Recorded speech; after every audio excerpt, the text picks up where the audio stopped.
গাজীপুরে বাস থেকে ফেলে দিয়ে অটো চালককে হত্যার অভিযোগ করে এর প্রতিবাদে অবরোধ করে বিক্ষোভ করেছেন অটো চালকরা। অবরোধের কারণে ঢাকা ময়মনসিংহ মহাসড়কে প্রায় ৩ ঘন্টা যান চলাচল বন্ধ থাকে।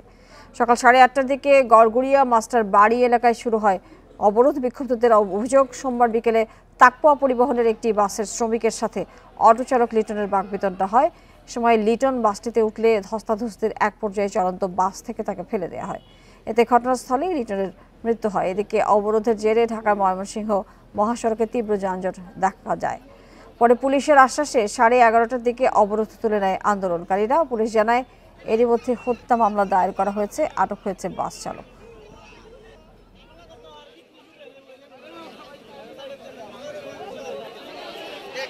আইসা গাড়ি সাইড করে চাগাইতেছিল, গাড়ির লুকিং গ্লাস ভাঙে লাইছে, তাকুয়া গাড়ি লাগাই দিয়ে পরে জিগাইতে গেছে। জিগাইলে আমার বাইরে গাড়িতে নিয়ে তুলছে, তুললে অনেক মাইর দূর করছে। মানে গাড়ি কিনে অ্যাক্সিডেন্ট এটা বোঝা যায় না, মানে পাও কাটা আর গলা কাটা।